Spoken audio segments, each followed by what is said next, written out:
Proclamação do Evangelho de Nosso Senhor Jesus Cristo, segundo São Lucas, capítulo 14, versículo 1, depois de 7 a 14, a página é 84.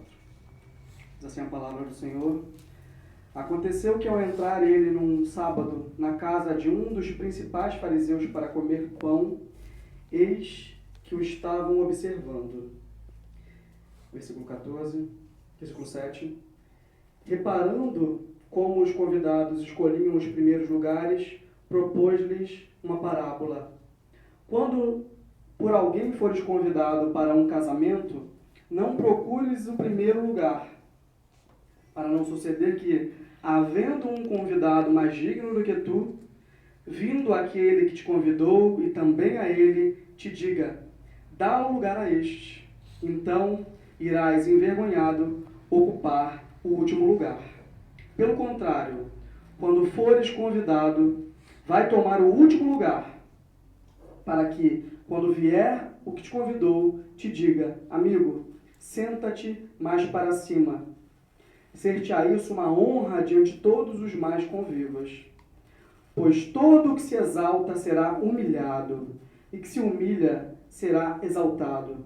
Disse também ao que o havia convidado, quando deres o jantar ou uma ceia, não convides os teus amigos, nem teus irmãos, nem teus parentes, nem vizinhos ricos, para não suceder que eles, por sua vez, te convidem e sejas recompensado. Antes, ao dares um banquete, convida aos pobres, os aleijados, os coxos e os cegos, e serás bem-aventurado pelo fato de não terem eles com o que recompensar-te.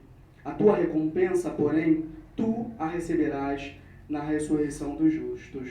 Um complemento em Lamentações, no capítulo 3, no versículo 21, que é a nossa divisa da nossa festa. Todos juntos, está na página 710. Quero trazer à memória o que pode me dar esperança. Mais uma vez. Quero trazer à memória o que me pode dar esperança. Meus irmãos e minhas irmãs, estas são para nós palavras de vida, palavras de graça e palavras de salvação. Glória a vós, Senhor. Podeis assentar.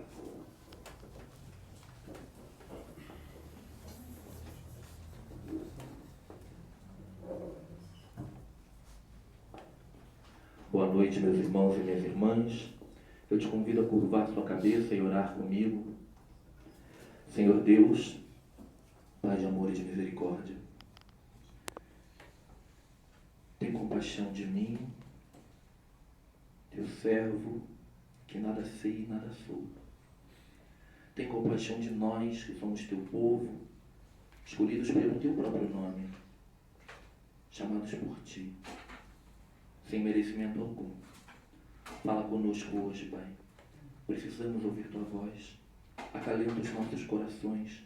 Tira de nós todo medo e toda dúvida. E que a tua palavra complete todos os espaços que estão vazios em nós, ó Pai. É o que eu te peço em nome de Jesus. Amém, Senhor. E amém.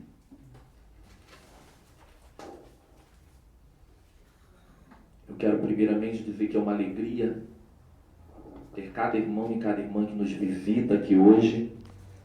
É muito bom poder compartilhar com vocês. São 7 anos de aniversário.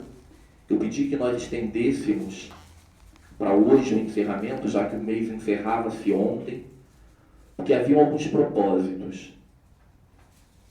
E hoje seria a minha oportunidade de pregar em cima desse tema que eu acho que talvez seja uma das palavras mais maravilhosas que Deus revela aos nossos corações.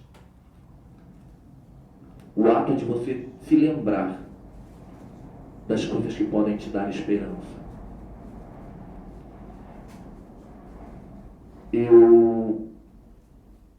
Quando estava meditando, e eu não digo hoje e nem essa semana, mas em cada domingo que nós estivemos aqui, sendo alimentados por cada palavra que foi trazida, por cada pessoa que tomou esse púlpito, esse altar, com a incumbência, a responsabilidade de ministrar em cima desse mesmo tema.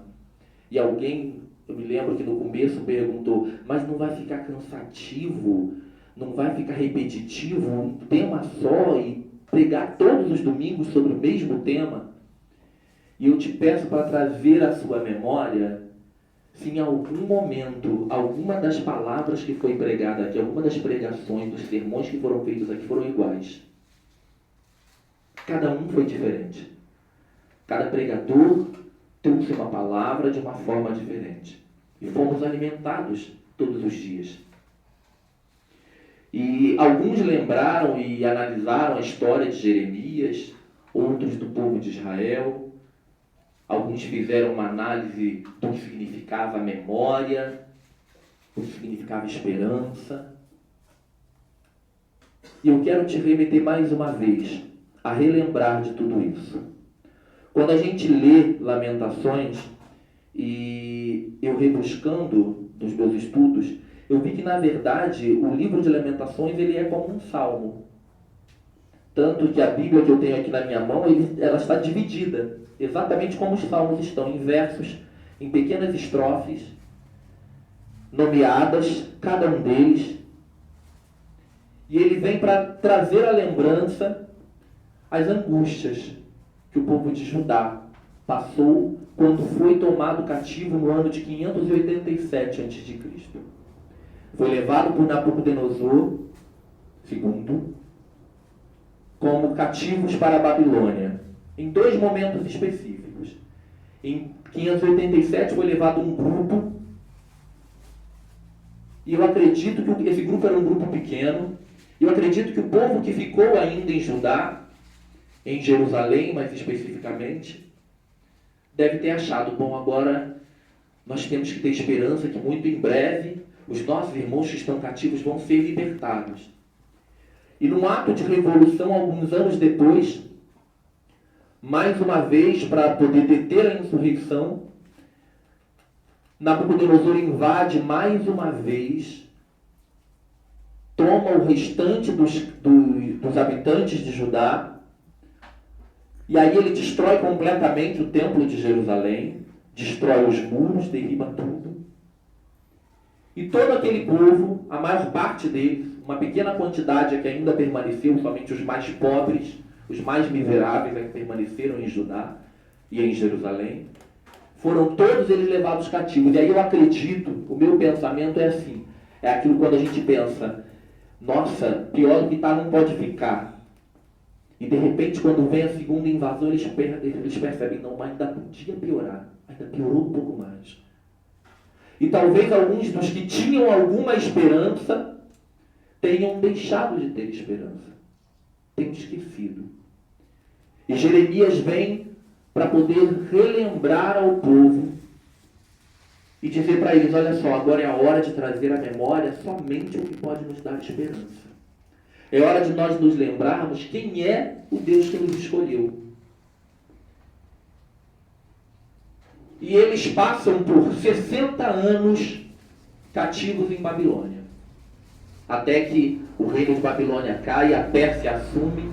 Então Ciro resolve libertar o povo de Israel, o povo de Judá, e os envia de volta a Jerusalém, e eles reconstroem, e é uma coisa maravilhosa, é uma festa e tudo isso. Mas agora eu quero que você medite junto comigo sobre o que significa ter esperança. Durante todo esse mês, eu tentei me lembrar o que é que me fazia ter esperança. E algumas perguntas sempre surgem quando a gente pensa em esperança, porque esperança significa esperar por alguma coisa.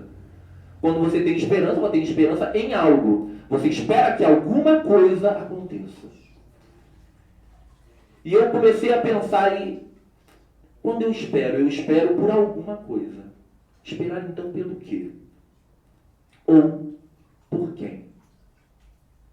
Quando eu tenho uma esperança, eu tenho que esperar em alguém para que alguma coisa aconteça. E há diversas perguntas que a gente poderia fazer no meio disso tudo, mas a principal, e a que talvez incomode mais quando nós estamos falando de esperança, quando estamos falando de esperar, é: por quanto tempo eu vou esperar? O povo de Israel não sabia quanto tempo, o povo de Judá não sabia quanto tempo que eles teriam que esperar. Durou 60 anos, mas ninguém avisou para eles, olha só, fiquem tranquilos, daqui a 60 anos vocês voltam para Jerusalém, e aí vai tudo ser reedificado, vai tudo ser consertado, vai tudo virar uma maravilha. Não, ninguém avisou para eles quanto tempo ia durar a espera. Essa talvez seja a parte mais incômoda quando você tem que esperar. Nós vivenciamos isso quando viemos para cá. Nós tínhamos a expectativa, tínhamos a esperança de religarmos a nossa luz. E esperamos. E o que a gente achou que iam ser 5 dias ou 7 dias, daqui a pouco a gente passou, não, deve ser 10 ou 15. Daqui a pouco foi 1 mês e mais de 1 mês. E agora, semana passada é que a nossa luz foi religada. Então, quando se espera, o que mais incomoda na maior parte do tempo é saber por quanto tempo eu ainda terei que esperar. E você imagina isso numa sociedade como a nossa, onde tudo é instantâneo. As coisas acontecem automaticamente, estão sendo vinculadas através da mídia ninja, através do Facebook. Hoje em dia tudo é muito automático. Não temos mais paciência para esperar.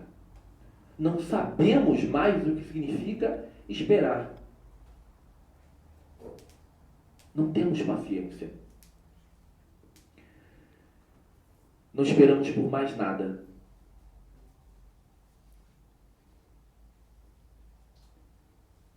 E um texto que me chamou a atenção e que eu fui buscar, e que fala muito sobre isso, é em Romanos 5, no verso 4, que diz assim: a paciência prova a fidelidade, e essa comprovada produz a esperança. A paciência prova o quanto nós somos fiéis, o quanto temos capacidade para realmente acreditar, porque é muito fácil, a gente às vezes fala meio que como textos decorados. Espera no Senhor, irmão. Eu me lembro da época de assembleia. Espera em Deus, varão. Fica ligado. A gente tem muito hábito de falar isso, né? Irmão, espera com paciência. Mas virou só frase de efeito.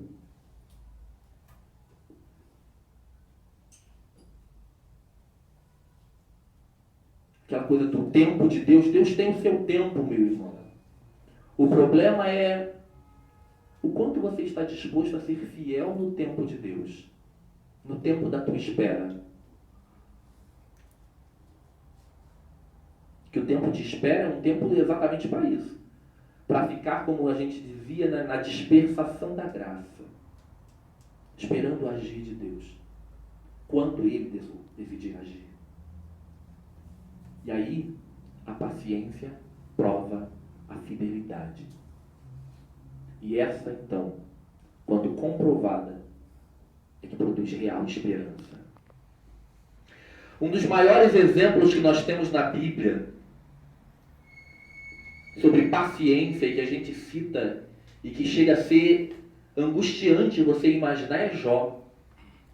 Quando a gente fala de paciência, a gente lembra logo é Jó. Jó é um homem quando a gente quer falar de paciência.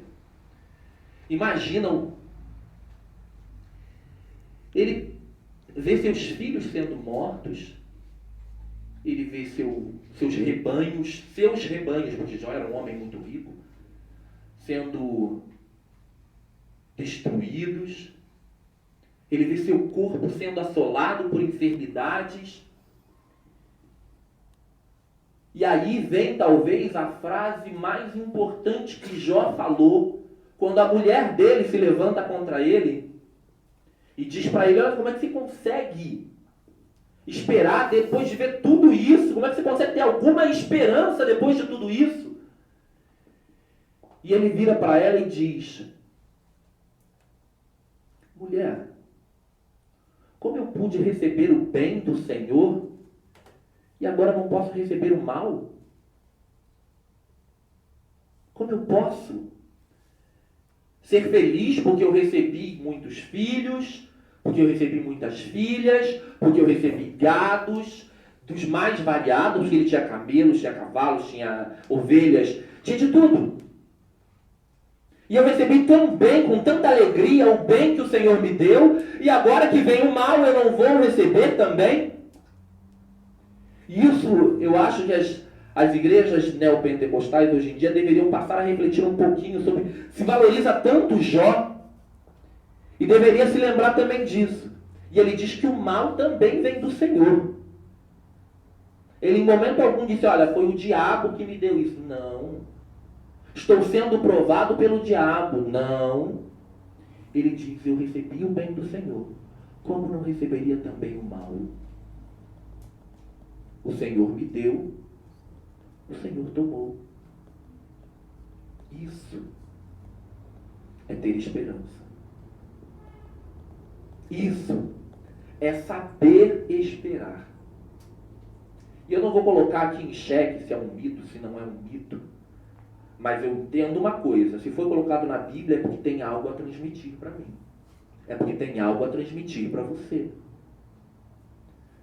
Nos ensina que devemos sim ter paciência e principalmente a esperar tudo que o Senhor tem para me dar. Inclusive aquilo que eu acho que não seria o melhor para mim. Inclusive aquilo que eu acho que não deveria me acontecer. Quantas vezes nas nossas vidas nós paramos e aderimos àqueles textos de quando alguma coisa acontece de ruim, que é o diabo está se levantando contra a minha vida. Tomar multa da lei seca, isso é o cão.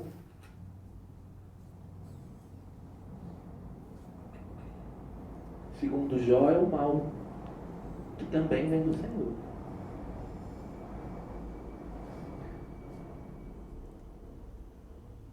Jó, quando ele fala de esperança, ele traz um texto que nós lemos hoje quando estávamos iniciando a nossa assembleia, que é no capítulo 14, do verso 7 ao verso 9, que foi lindamente musicado pela Igreja Batista da Lagoinha, que diz assim: porque há esperança para a árvore que, se for cortada, ainda torne a brotar, e que não cessem os seus renovos, ainda que envelheça a sua raiz na terra e morra o seu tronco no pó. Contudo, ao cheiro das águas brotará e lançará ramos como uma planta nova. Sempre há esperança. Sempre há.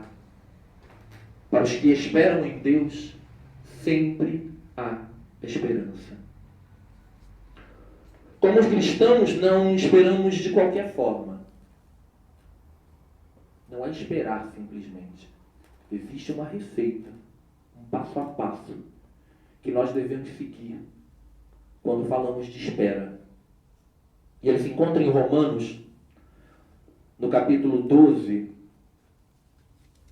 no verso 12, que diz assim: sede alegres na esperança. Então não adianta esperar com tristeza e com lamúria. Então, embora às vezes pareça tão difícil, você deve se alegrar. Por mais angustiante que às vezes pareça ser, você deve estar alegre no momento da esperança. Até porque se você espera, normalmente você espera por algo positivo. E se você crê realmente que aquele que começou a boa obra é fiel para completá-la, você sabe, como diz o ditado, né? Se não melhorou é porque ainda não é o fim. Então cremos que Ele tem o melhor para nós. Então eu devo esperar, e esperar com alegria. Aí o segundo passo: pacientes na tribulação. Ter paciência nas horas difíceis talvez seja o mais complicado. ter paciência nas horas em que as coisas não vão exatamente como a gente espera. É igual assistir final de novela. A gente fica o tempo todo pensando, vem cá, é agora que ele vai se dar mal, é agora que o vilão vai... Não, tem que ter paciência nas horas de tribulação. Tem que saber esperar. Mesmo que pareça difícil. O choro ele pode durar uma noite, meu irmão. Pode durar uma noite, minha irmã. Mas você tem que ter a certeza. A alegria vem pela manhã.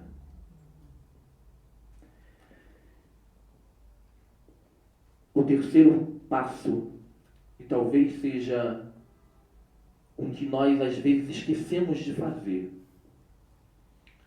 é ser perseverante na oração. Orar é falar com Deus. Tem um hino que o Coral Betel cantava, o Coral Betel canta, o Coral Betel não acabou, que diz que falar com Deus é um privilégio. Na oração encontro calma, na oração encontro paz. Falar com Deus faz bem para a alma, falar com Deus me satisfaz. Em quantos momentos da sua vida você tem se lembrado de falar com Deus? E eu não falo daquele momento religioso em que nós dobramos o nosso joelho na beira da cama. E eu digo que quando eu falo de oração, eu me remeto aos meus tempos antigos. E eu me lembro que tinha quase que um texto pronto para se orar. E alguns vão se lembrar disso porque vocês passaram por igrejas um pouquinho mais tradicionais, não no sentido histórico, mas tradicionais no sentido mais fundamentalista, Assembleias de Deus e outras mais. Vão se lembrar que tinha aquele coisa, Senhor meu Deus e meu Pai Todo-Poderoso. Era quase que uma abertura-chave para toda a oração. Era uma reza. A coisa se tornava tão mecânica. Eu me lembro na época da Deus e Amor que você só considerava que você orou se você orasse 30 minutos com o missionário Davi Martins Miranda, todos os dias, no horário das 6 horas. Quem não podia orar, porque no rádio tinha a oração, tinha o disco ou cassete com a oração, e botava a oração todos os dias e orava junto com o missionário. E era 1 hora, são 60 minutos cravados. Parece que ele pegou assim, ele avisou, olha só, quando tiver faltando 2 minutos, você me avisa que é para eu fazer o encerramento da oração. E era 1 hora de oração. E todos os dias, os crentes mais fervorosos oravam 60 minutos juntos com o missionário. E a oração se torna uma coisa mecânica. E aí já não é mais falar com Deus. Nós em Betel acreditamos que Deus é pai e mãe. E eu acho que é importante a gente relembrar do que significa mãe, porque mãe é aquela que a gente tem mais aconchego. O pai, a gente tem aquela coisa de ter um jeito para falar, eu tenho que pensar como é que eu vou chegar no meu pai. Eu preciso pedir uma coisa e eu não sei, melhor não pedir agora não. Deixa eu esperar, daqui a pouco eu sei como é que eu vou chegar no meu pai. Mãe não. Mãe tá na cozinha, batendo um bolho, a gente chega e mãe, preciso de dinheiro. Mas pra quê? Filho? Porque eu quero sair. Com mãe a gente não tem esses milindres. E eu acredito que é exatamente assim com Deus, você não tem que ter milindres. Não tem que ter retórica. Você não tem que ter nada combinado. Com Deus você chega e fala, tá difícil. Eu estou esperando, mas está demorando. Não dá para acelerar o processo? É tão complicado quando a gente fala com Deus como se Ele não fosse alguém tão próximo, como se a gente colocasse Deus num trono lá em cima, lá no final da Via Láctea, e aí a gente quase tem que gritar para ser ouvido.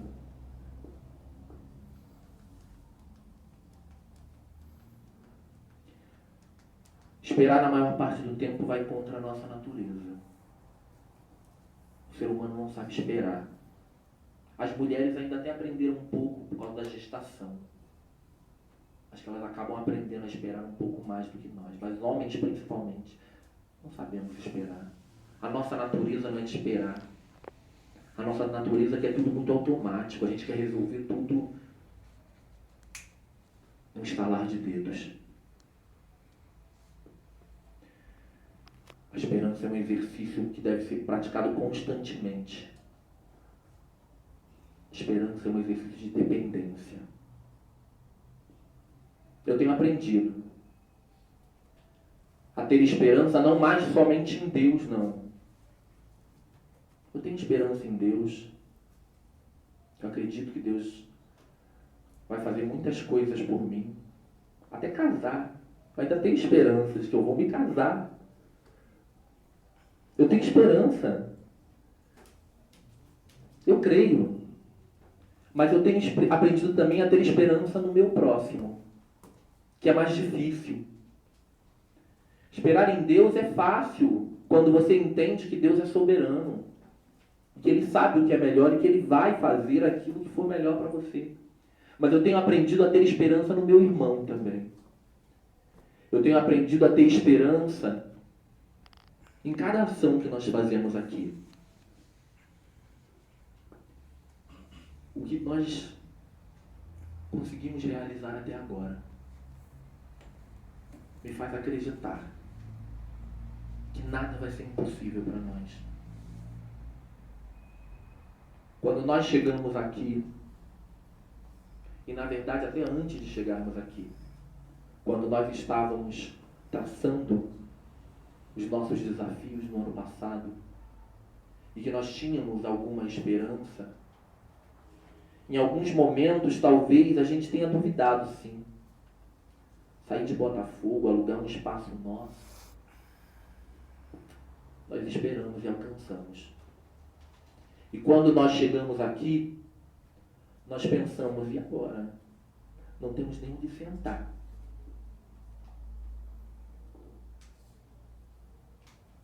E nós esperamos.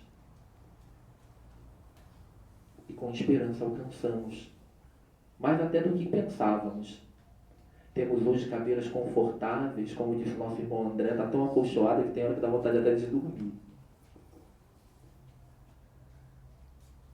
Nós começamos a pensar que fazer a parte elétrica dessa igreja ia ser muito difícil. Ajeitar o espaço, botar energia elétrica, ainda que com uma gambiarra improvisada, mas conseguimos. O teto estava feio, fazer o aniversário com o teto feio daquele jeito, e lutando contra tudo, para que um fogo bonito.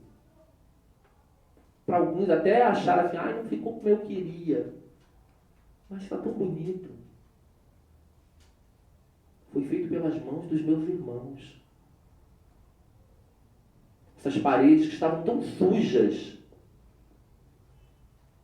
estão tão limpinhas, foi feita pela mão dos meus irmãos. Eu aprendi a ter esperança. E temos ainda muitos sonhos. Ainda temos muito que nós queremos realizar. Mas a mão do Senhor que fez tudo isso fará ainda mais. Vamos aprender a ter esperança, a confiar, literalmente. E quando você começar a achar que você vai esmorecer, ou quando seu irmão achar que vai esmorecer, que não vai mais conseguir suportar, lembre a ele somente coisas que possam dar esperança.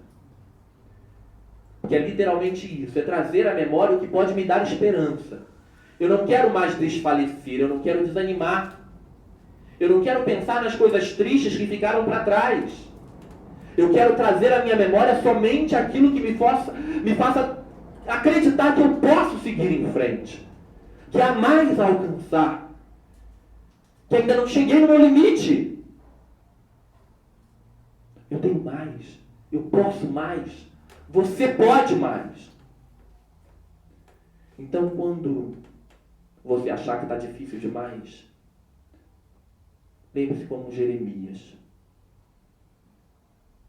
Eu quero trazer à memória somente o que me pode dar esperança. Amém? Ficamos de pé, irmãos e irmãs. Confessemos a nossa fé.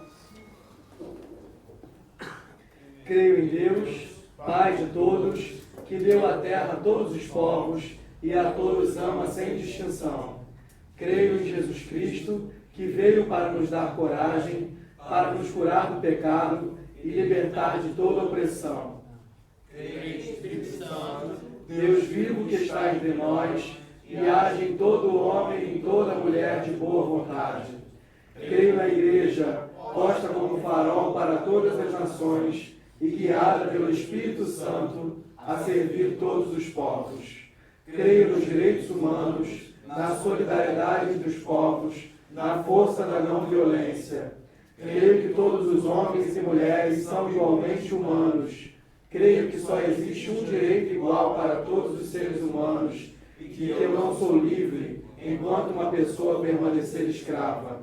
Creio na beleza, na simplicidade, no amor que abre os braços a todos, na paz sobre a terra.